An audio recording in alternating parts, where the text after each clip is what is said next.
playing with some ideas in my mind about this stuff called programmable matter. There's also these nanoparticles, like basically when you add it to anything, it's like they can make all kinds of new metals that are like they don't corrode, like it'll change the molecular structure, like binds to it. It's like kind of like on Spider-Man when he gets that black suit and he starts to become possessed by it, but it gives him all these powers. But it's an organism. Anyway, if there's an old movie with Denzel in it and Russell Crowe, I think this is where Russell Crowe got his start. And it was called Virtuosity, I think, or Virtuosity, something to that effect. And basically, they took a computer program and combined a bunch of serial killers' profiles together, and then basically computed it into an algorithm on a computer. And it's basically was a quantum computer, but this is back in it might even been in the 90s. This movie was made,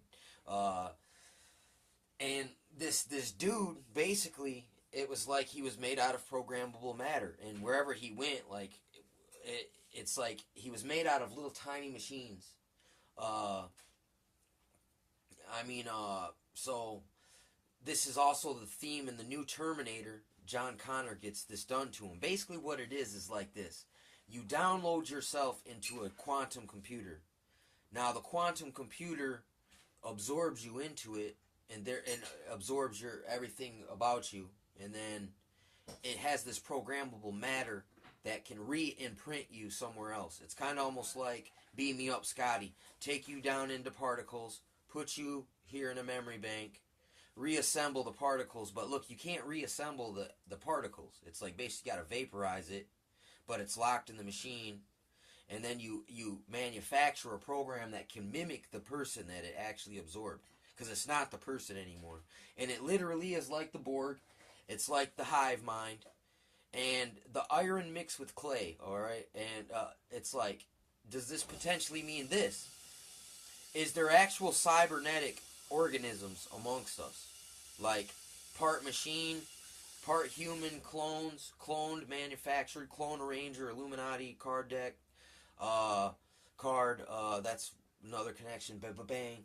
And that was put in the X-Files. So was nanoparticles. So, I mean, they've known about this stuff for a while. That movie Transcendence, something with Johnny Depp, where he gets absorbed into the dang machine, and in his essence or force stays alive in his consciousness, supposedly. But that's the thing, see? In order to put you in the machine, you no longer have free will consciousness. Now you have machine. It's almost like being on life support, and the machine is your life support. So, is it you alive anymore, or is it the machine? You know what I'm saying? And you can argue that's the symbiont Spider-Man analogy as well. And it's like, with the new hologram technology, they can basically, from satellite, beam a person onto the street, and it could appear as anything, but and here's another thing: your avatar. An avatar is a term where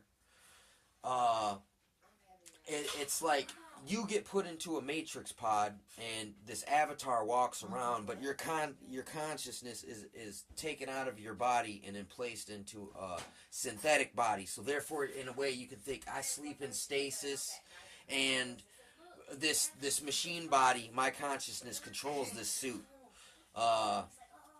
That's another element behind it. And what it is also, they believe if they imprint themselves in the machine, they build a quantum computer, they shoot it off into space, and it lives on forever.